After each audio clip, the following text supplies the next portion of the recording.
C'est ce bâtiment en construction qui va abriter le futur centre de santé d'Agbavi. Quelques mois seulement après le démarrage des travaux, les premiers responsables de l'ONG Pour Vivre ont fait une visite de terrain pour s'assurer de l'avancement des travaux.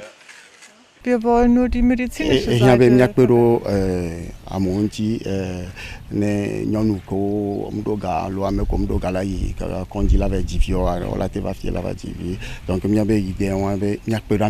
Trotzdem behandelt werden und überall muss gezeigt werden.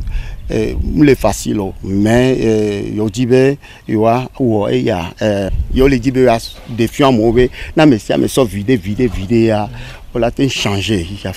Certainement, les soins seront gratuits pour les enfants déshérités, les femmes enceintes, et les soins seront gratuits. Mais pour d'autres, il y aura une nette réduction pour que tout le monde puisse avoir accès à la santé pour se soigner. Et vous savez bien le problème des soins au Togo. Dans nos villages, il n'y a pas de sanitaire. Dans des endroits, il y en a, mais le personnel manque ou bien c'est les médicaments qui manquent. Depuis sa création il y a 5 ans, l'ONG Pour Vivre travaille pour la réalisation des objectifs qu'elle s'est assignés. Le futur centre de santé d'Agbavi va accueillir en particulier les femmes et les enfants pour recevoir des soins de qualité. L'ONG Pour Vivre, en plus d'œuvrer pour l'accès à des soins de qualité, veille également à ce que les élèves du Togo puissent poursuivre normalement leur scolarité. C'est justement dans cette optique qu'une délégation de l'ONG venue d'Allemagne a procédé à la remise de fournitures scolaires aux élèves de l'EPP Agbavi. C'est l'œuvre de l'association Pour Vivre. L'association Pour Vivre a été créée en Allemagne il y a 7 ans. C'était tout juste pour aider les enfants dans le domaine de la santé. Et après tout, on a pensé que la santé seule ne suffit pas. Il faut aussi prendre les enfants parce que les enfants ont des difficultés à aller à l'école pour encourager les parents. On ira à Vaughan. Ici à Agbavi, on veut normalement couvrir le lac.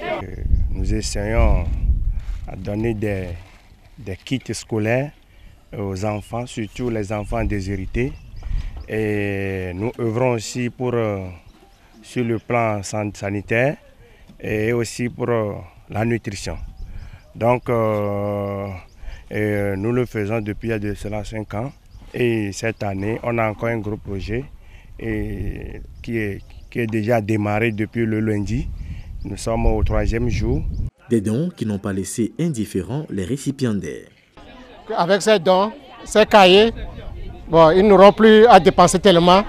Donc il y a un parent qui vient de dire qu'elle est très contente d'avoir ces cahiers. Donc son enfant qui va au CE2 avec ces 3 cahiers, ces 4 cahiers, donc ça lui fait le moins de dépenses. Nous remercions très sincèrement les donateurs et nous demandons que cela soit ainsi et que ça se poursuive chaque fois. L'ONG Pour Vivre dispose d'un siège en Allemagne et au Togo. Elle compte cependant avec ses différents partenaires financiers tels le Rotary Club International et Bingo pour suivre ses œuvres dans les autres régions du Togo.